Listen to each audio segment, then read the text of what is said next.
Friends, இன்றைக்கி நம்ம செய்ய போகிற ரெசிபி என்னென்னு பார்த்தீங்கன்னா பீட்ரூட் பொரியல் தான். என்னடா பீட்ரூட் பொரியல்னு நினைக்கலாம், ஆனால் இது ரொம்ப ஹெல்த்தியானது. அதே மாதிரி டிஃப்ரெண்ட்டாக இருக்கும். எப்போயும் ஒரே மாதிரி செய்யாமல் இது மாதிரி டிஃப்ரெண்ட்டாக செய்யலாம், ஈஸியாக செய்யலாம். வாங்க எப்படி செய்யலாம்னு பார்க்கலாம். ஃப்ரெண்ட்ஸ், இன்றைக்கி நம்ம செய்ய போகிற ரெசிபி ஒரு பேன் எடுத்துக்கலாம். என்ன செய்ய போகிறோன்னு பார்த்தீங்கன்னா பொரியல் செய்ய போகிறோம். அதுக்கு ஒரு பேன் எடுத்துக்கலாம்.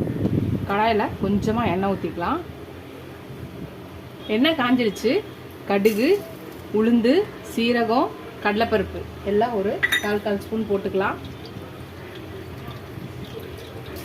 வெங்காயம் போட்டுக்கலாம். வெங்காயம் வேணான்றவங்க ஸ்கிப் பண்ணிக்கலாம். கொஞ்சம் கருவேப்பிலை போட்டுக்கலாம். இப்போ இதை வதக்கிக்கலாம். மஞ்சத்தூள் ஒரு 1/4 ஸ்பூன் போட்டுக்கலாம். இப்போ அதையும் சேர்த்து வதக்கிக்கலாம். வெங்காயம் வதங்கிடுச்சு. இப்போ நம்ம கட் பண்ணி வச்சிருக்க பீட்ரூட்டை போட்டுக்கலாம். பொடியாக நறுக்குனதை போட்டுக்கலாம்.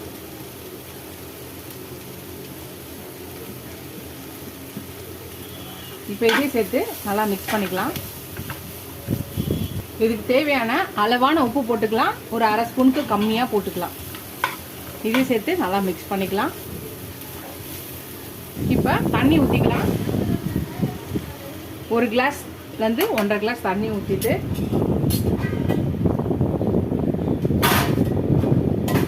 மூடி போட்டு இதை வேக விடலாம். வேகறதுக்குள்ளே இதுக்கு ஒரு சீக்ரெட் பொடி அரைக்க போகிறோம்.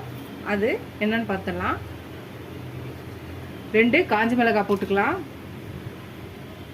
2 டேபிள் ஸ்பூன் வந்து வேர்க்கடலை, அதே மாதிரி 2 டேபிள் ஸ்பூன் வந்து உடச்ச கடலை, ஒரு 1/2 ஸ்பூன் சீரகம்.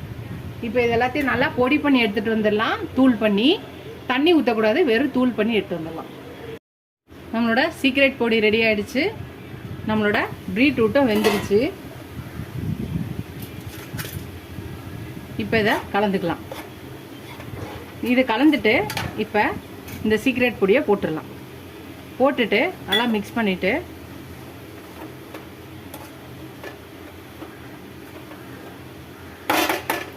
ஒரு 2 நிமிஷம் மூடி வைக்கலாம். 2 நிமிஷம் கழித்து பார்க்கலாம். 2 நிமிஷம் ஆயிடுச்சு. ஓப்பன் பண்ணிடலாம்.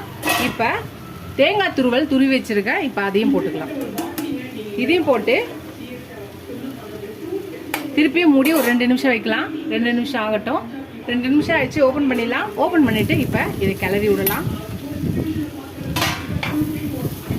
அவ்வளோதான்.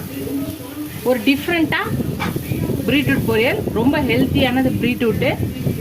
எப்பயும் ஒரே மாதிரி செய்யாமல் இந்த மாதிரி டிஃப்ரெண்ட்டான ஒரு பொரியலை பீட்ரூட்டில் செய்யுங்க. இந்த சீக்ரெட் பொடியை அரைச்சி வச்சுட்டு செஞ்சிங்கன்னா நல்லா ஹெல்த்தியாகவும் இருக்கும், டிஃப்ரெண்ட்டாகவும் இருக்கும், ஃப்ளேவரும் டிஃப்ரெண்ட்டாக இருக்கும். அவ்வளோதான், ரெடி ஆயிடுச்சு நம்ம பீட்ரூட் பொரியல். நீங்களும் இந்த பீட்ரூட் பொரியலை ட்ரை பண்ணி பாருங்கள். ட்ரை பண்ணி பார்த்து எப்படி இருக்குன்னு சொல்லுங்கள். ஃபஸ்ட் டைம் இந்த சேனலை பார்க்கவங்க சப்ஸ்கிரைப் பண்ணிட்டு பாருங்கள். உங்கள் ஃப்ரெண்ட்ஸ்க்கு என்னோட சேனலை ஷேர் பண்ணி சப்ஸ்கிரைப் பண்ண சொல்லுங்கள். இதோட அடுத்த ரெசிபியில் பார்க்கலாம். டாடா பாபா ஃப்ரெண்ட்ஸ்.